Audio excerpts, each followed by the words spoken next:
Good evening. We are Group 12. My name is Sebastian Maciel. I am joined with Johnny Lewis, Eduardo Martinez, and Frank Martinez.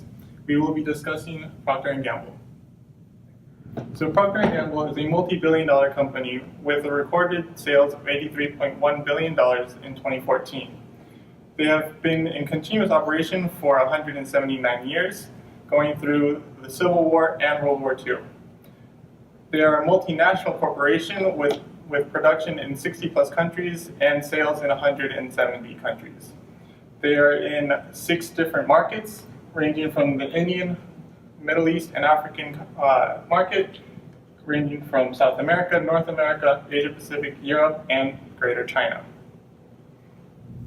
Procter & Gamble was founded in 1837. It was founded by 2 brothers-in-law, William Procter and James Gamble.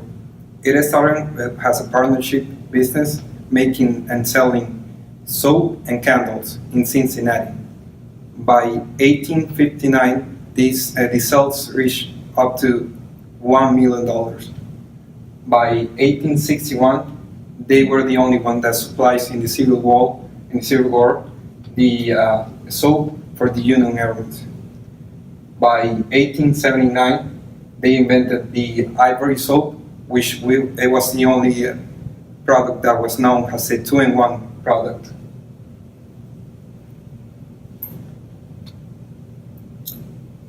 In 1924, they did a research and a research department to see what the consumers wanted to buy.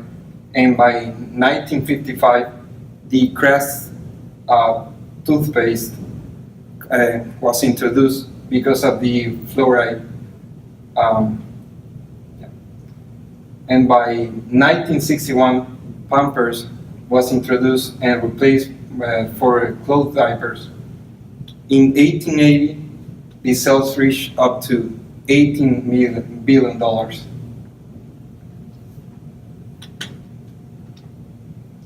In 2002, they did the Department of the National Female Baths, and in 2005, they reached up to 20 million stores in the whole world. Today, they operate more than in 80 countries in the world, and they have more than 100 million employees. They reach up to $13 billion brands in their portfolio. So, as we all know, Procter & Gamble is a huge consumer packaged goods company. They're actually one of the largest in the U.S. right now, taking over about 23 different billion-dollar brands.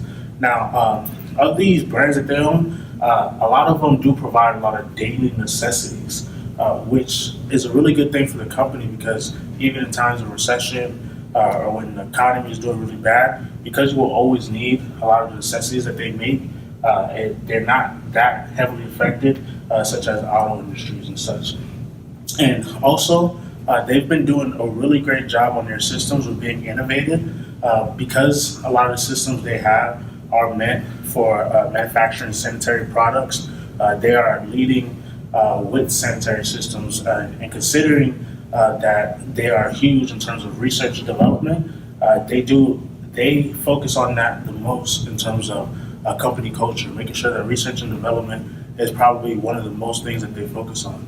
The next thing that I have also researched is that they put an emphasis on diversity. Procter & Gamble actually holds a conference every year where they go out and invite minorities, especially, to their conference and come out to see what they do at their company and what jobs they can be offered to be a part of.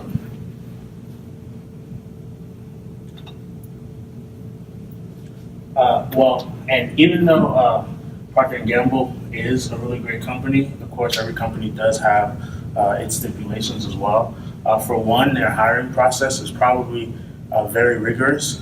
Their assessments up front usually don't have a very high passing rate, and even then, after you take the first assessment and you get past the first interview, there will be another assessment taken shortly after the interview just to make sure that you are the person that they want to pick. Procter & Gamble does go out and look for its candidates, but they are very specific with what they look for in a candidate, which is why their hiring process is so selective.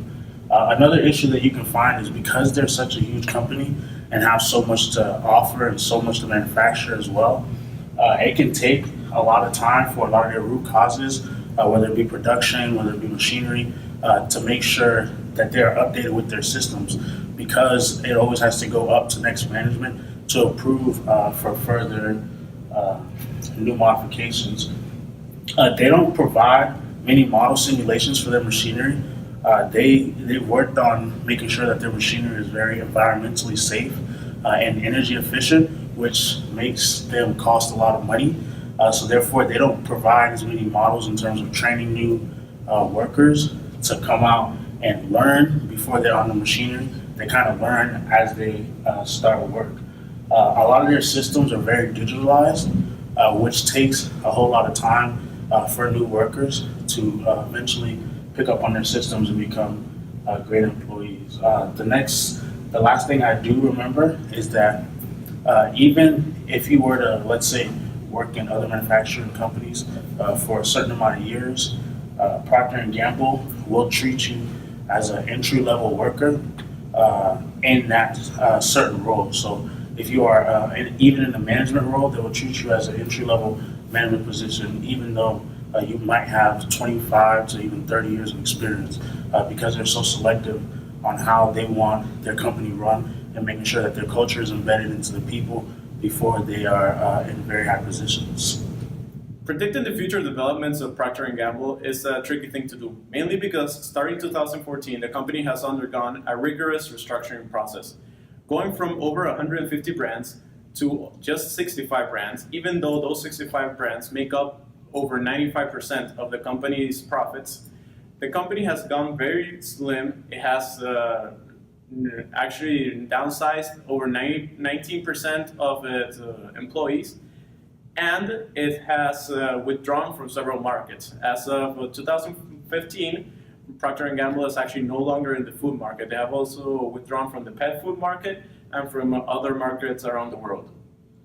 Also, after interviewing a Procter & Gamble employee, we found out that Procter & Gamble intends to have very little focus on actual new product development. Their research is now currently directed mostly towards medication and towards health products, but other than that, they're not really focusing on making new things.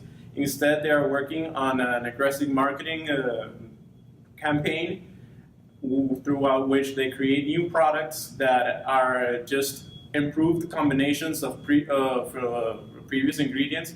So in a way, they're just improving old products, but they are not making any new inventions whatsoever.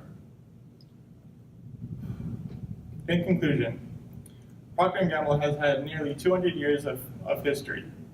In that time, they have provided quality products in the consumer market. They are a multinational corporation with a presence in 80 countries. Their breadth of iconic brands includes the likes of Pringles, Tide, and Crest.